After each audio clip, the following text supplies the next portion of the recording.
Salut, vous êtes ici parce que vous en avez marre des stocks de 2020 et vous voulez comprendre pourquoi ces sacrées cartes et CPU ne sont toujours pas en stock. Et bien après plusieurs mois d'attente, on commence à avoir quelques éléments de réponse par rapport à ça. Et si on ajoute un petit peu de réflexion, on peut s'en tirer avec des pistes qui sont cohérentes sur ce qui est arrivé et pourquoi on en est là aujourd'hui. Et si ça vous botte, on va prendre point par point dans cette vidéo le pourquoi du comment.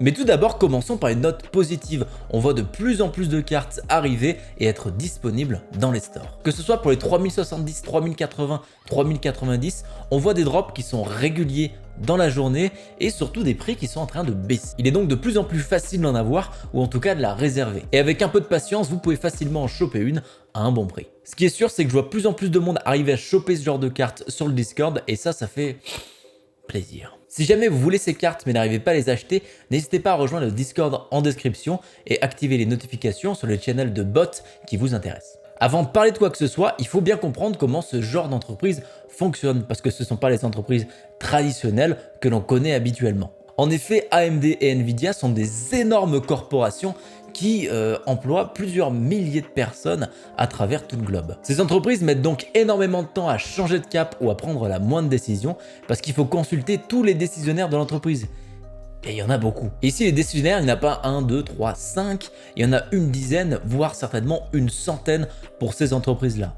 Ce sont des personnes qui ont acheté des parts de la boîte, qui sont actionnaires et du coup, qui ont un pouvoir de décision sur que va faire l'entreprise. Et bien sûr, plus vous avez de parts, plus vous avez de pouvoir ici. Et pour être bien clair, ce sont ces gens-là qui ont le mot final pour chaque décision importante de la société. Quant à Lisa Su et Jensen Huang, ils sont là eux aussi pour diriger l'entreprise, afin qu'elle parte dans des directions qui sont à la fois bonnes pour le consommateur et pour les actionnaires. Et s'il y a des choses qui ne vont pas, les actionnaires peuvent tout simplement virer le CEO en cours et le remplacer par quelqu'un d'autre. Donc ces deux personnes-là, en plus d'être des figures publiques, sont sur des positions qui sont très bancales. Maintenant, passons au vif du sujet. La première chose qui a créé cette pénurie, c'est la mauvaise décision qu'ont pris AMD et Nvidia en ce milieu d'année 2020. En tout cas, c'est ce qu'on sait du côté de AMD, qui nous a indiqué ça lors d'une interview de Scott Erkelman sur le podcast Full Nerd de PC World. Après une étude sur la potentielle demande qu'il pourrait y avoir sur ces cartes, ils ont conclu que la demande serait relativement basse. Et ils expliquent ça par plusieurs raisons. Tout simplement le fait que nous sommes dans une pandémie mondiale et surtout que les finances personnelles durant cette pandémie ont tendance à baisser pour pas mal de personnes. En même temps, imaginez-vous en mars-avril où tout est en train de s'écrouler partout dans le monde, les gens perdent leur travail, tout tourne au ralenti, tout ça réuni, c'est difficile de dire que en septembre, on aura des gens qui veulent acheter des centaines de milliers de cartes pour renouveler leur PC. Et pourtant, c'est bien ce qui s'est passé. Beaucoup de personnes se sont mis à jouer ou à rejouer pendant le confinement et avec ça, l'envie de se refaire une petite config ou de remettre au goût du jour ses composants. Et je vous comprends tout à fait, j'en ai eu moi-même l'envie. On ne sait pas combien de fois ni combien de temps on va être confiné dans les mois, années à venir. Donc autant être bien équipé. Et suite à cette mauvaise décision, c'est là que les ennuis commencent pour nous. La suite, on la connaît bien parce qu'on l'a vécu ces derniers mois, c'est le lancement des 3080 et des 3090 où le stock disparaît en quelques minutes seulement. Mais ça, Nvidia l'avait certainement vu venir avec la hype qui avait généré sa conférence début septembre. C'était partout sur internet et à juste titre, les performances qui étaient présentées étaient et sont absolument folles. Et pour Nvidia, faire augmenter autant sa production après cet événement, c'était tout simplement impossible. Et donc pour ces lancements, on a pu assister à la catastrophe que ça a été et la frustration que ça a généré chez des milliers de personnes à travers le monde. Mais du coup, vous allez me dire pourquoi est-ce qu'on ne peut pas produire plus rapidement ? Dans un premier temps, on savait que le rendement de Samsung pour créer des puces Nvidia n'était pas du tout optimal. La 3080 et 90 ne sont pas des puces simples à créer avec un tel niveau de performance. Surtout que si ces puces ne sont pas bonnes et qu'elles ne sont pas au niveau de performance attendu pour une 3080, on ne pourra pas les réutiliser sur les modèles d'en dessous parce que la GA102 n'est présente que sur ces deux modèles-là. Si on ajoute à cela que les puces ont une surface assez énorme, ça réduit considérablement le nombre de puces qu'on peut mettre par wafer. Le wafer, c'est une grande plaque de matériaux semi-conducteurs sur lesquels on vient graver les puces dessus. Mais dans la logique des choses, avec ce genre de problème, si la demande était basse, on aurait eu quelques indisponibilités, mais ce serait passé relativement inaperçu. En plus de ça, ça a ajouté une pénurie sur la GDDR6X, la mémoire des nouvelles cartes graphiques haut de gamme de chez Nvidia. De mon point de vue, ce n'était pas forcément une pénurie, c'est plutôt le fait d'attendre que les productions grandissent au niveau du fournisseur car la demande initiale a explosé. Imaginez demain prévoir la production de nouveaux modules de VRAM. Vous prévoyez les locaux, les lignes de production, la main d'œuvre qualifiée, ensuite le matériel pour pouvoir créer tout ça. Et une fois que vous avez fait tout ça, votre client revient vous voir et vous dit maintenant j'en ai besoin de 10 fois plus. Et bien du coup c'est difficile de répondre à cette demande très rapidement. Il faut des semaines voire des mois pour monter les nouvelles lignes de production et trouver la main d'œuvre compétente. Et c'est pas pour rien que les productions sont organisées des mois avant que quoi que ce soit produit. Comme ce type de VRAM est récent, il y a très peu d'entreprises qui sont capables d'en produire.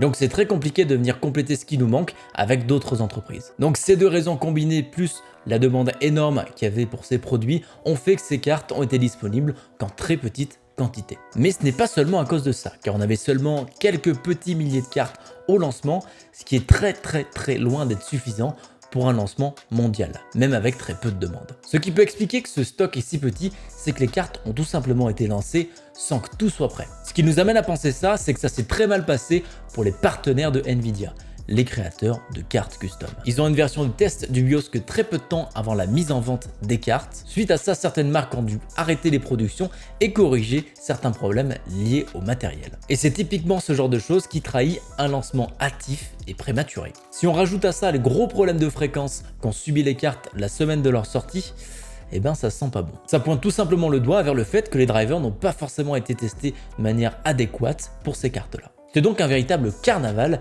et c'était probablement lié à ce qu'était en train de préparer AMD. On sait aujourd'hui que AMD a retrouvé sa ferveur d'antan avec son architecture RDNA 2 et qui sont désormais en capacité de venir rivaliser avec les plus grosses cartes de chez Nvidia. Avec l'espionnage industriel et la taille de ces entreprises, il est tout simplement impensable que Nvidia n'ait pas eu vent de ce que préparait AMD. Et surtout, comment ça se fait que des cartes qui ont à peu près la même gamme ont des performances à peu près similaires? Mais ça, c'est très certainement le fruit du hasard. On y croit. Il est donc très probable ici que Nvidia ait voulu couper l'herbe sous le pied de AMD en sortant leurs cartes avant, en sachant qu'ils n'auraient pas les stocks nécessaires pour répondre à cette demande, même faible. Mais pourquoi faire ça? Tout simplement pour conserver ses parts de marché et s'assurer que le consommateur ne va pas aller voir chez la concurrence. Donc une décision qui vient très probablement des actionnaires au vu des enjeux économiques que ça représente. Et pour rappel, Nvidia a augmenté d'année en année sur l'année 2018 à 2019 de 35% ses ventes dans le domaine des cartes gaming. Donc à mon avis, pas question de reculer pour eux ici. Et donc le 17 septembre, on se dirigeait tout tranquillement vers ce qui sera le premier Paper Launch d'une longue série. Suite à ça, AMD était obligé de répondre à cette sortie, car on ne peut pas rester sans cartes ni bench de performance quand les cartes des concurrents sont disponibles à la vente. Et surtout au vu des performances de cette nouvelle carte. Pareil ici, certainement une décision des actionnaires pour venir bloquer un petit peu le marché et s'assurer de grappiller peut-être quelque part de marché sur Nvidia. Donc rebelote ici, on repart dans le même schéma, il faut lancer les prods, prévenir les partenaires afin qu'ils soient prêts à lancer leurs cartes au plus rapidement possible. AMD quant à eux ont préféré laisser une semaine entre le lancement des cartes références et des cartes custom. Certainement pour laisser le temps aux constructeurs de tester et ne pas faire la même erreur que Nvidia. Mais par contre, ça ne leur a pas évité d'avoir un lancement plus catastrophique que Nvidia avec encore moins de cartes en stock. En plus de leur côté, ils ont tout ce qui est GPU et CPU des nouvelles consoles à produire. Donc autant dire qu'on a une montagne de problèmes comme ça qui nous arrive dessus quand on doit gérer ces deux productions en même temps. Et c'est certainement pour ça qu'aujourd'hui on se retrouve en pénurie de cartes graphiques, de CPU, de PS5 et d'Xbox. Mais l'avantage d'AMD ici, c'est qu'ils sont pas chez n'importe quel fondeur. Ils sont chez TSMC. Une grosse fonderie, une grosse force de frappe et surtout de l'expérience. Donc on va très certainement voir les productions de TSMC se mettre un peu plus rapidement que les productions Samsung se mettre au pas. Bien sûr, il faut prendre en compte que les productions Samsung ont commencé plus tôt, donc on risque d'avoir une disponibilité des cartes Nvidia qui est un petit peu avant celle des disponibilités d'AMD. Aujourd'hui, une chose est sûre, c'est que cette histoire de stock ne sera pas réglée avant 2021. Et quoi qu'on y fasse, les stocks seront bas dans les mois à venir. Mais tout ça, ça reste logique, on ne peut pas augmenter une capacité de production d'un coup comme ça aussi rapidement.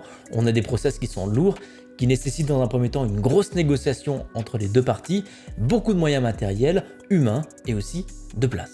Donc une situation qui retourne à la normale d'ici février-mars 2021, c'est être plutôt réaliste. Il faudra aussi garder en tête que tous les lancements qui se feront le premier trimestre 2021 souffriront eux aussi de problèmes de stock. Concernant les CPU d'AMD, on devrait les voir plus rapidement en stock que les cartes graphiques de la même marque. Les puces sont plus petites, on peut en mettre beaucoup plus sur les wafers, donc en toute logique, ces puces-là devraient être assez régulièrement en stock, en tout cas pour les 5600X au moins.